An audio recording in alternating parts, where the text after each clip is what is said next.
Tunelurile din fâșia Gaza sunt o provocare pentru orice mare armată a lumii, o spune fiul unuia dintre fondatorii Hamas, omul care a fost crescut în sânul organizației teroriste, Mossab Hassan Youssef, dar care a fugit de Hamas când a înțeles cât de sângeroși pot fi aceștia. Ei bine, el vorbește în exclusivitate pentru prima oară pentru o televiziune din România la NewsHour with CNN.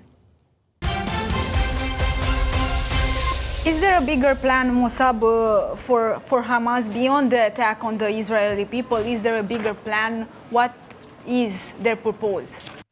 Like the rest of Islamist groups, ISIS, Al-Qaeda, Salafi jihadists, etc.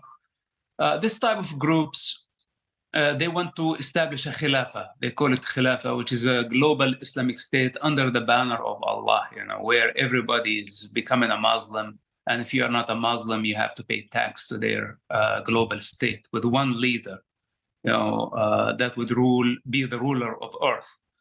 So this is the 7th century mentality, and they are trying to manifest it in the 21st century. Hamas said that the security of civilians in Gaza is the responsibility of the UN. Still, Hamas is the organization that rules the Gaza Strip. Do they care about their people?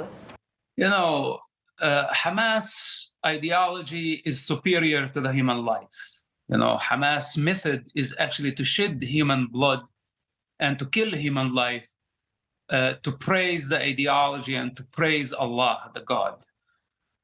So the value of the human life is below the religion, is below the God. Hence, they are willing to sacrifice as many as it takes. Mossab, we understand very well that Iran is the principal partner of Hamas, but are there any unseen partners, maybe other countries? It's not a secret. The relation between Iran and Russia, the relation between Russia, North Korea, and China,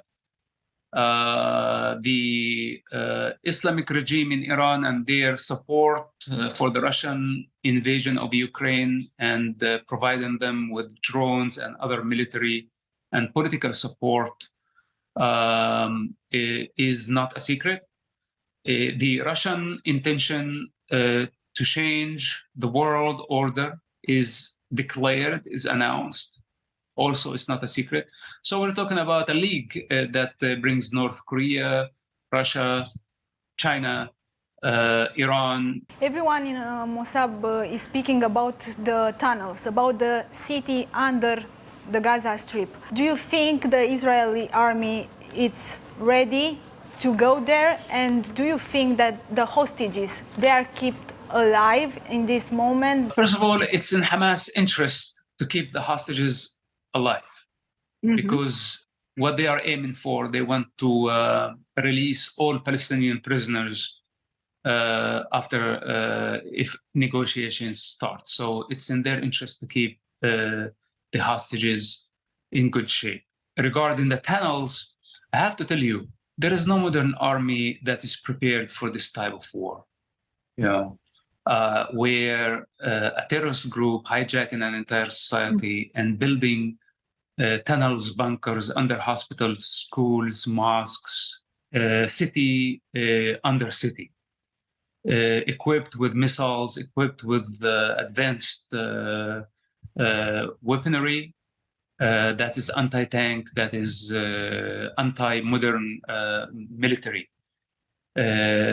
So there is no army that is prepared for this type of warfare, and I think for Israel, this is going to be not a new experience, but a unique one.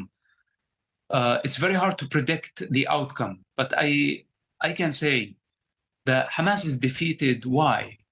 Because they use human shields. What's the possibility of seeing more terrorist attacks in Europe in the coming months? How much is spread the organization in all over the world?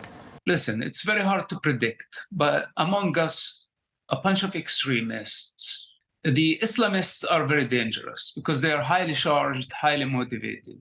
There are other extremist groups, everywhere. Mossab, tomorrow the leader of Hezbollah announced a big statement is the first one since the war started. What do you think he will say? Do you think he will get involved directly in this war? What could we expect?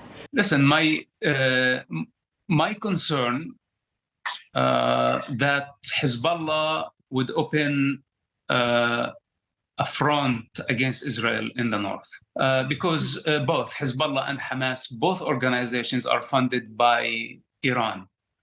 Houthis in Yemen also funded by Iran. And we witnessed the Houthis launching ballistic missiles in the last 48 hours. So this is a great development, and this could be, Iran's plan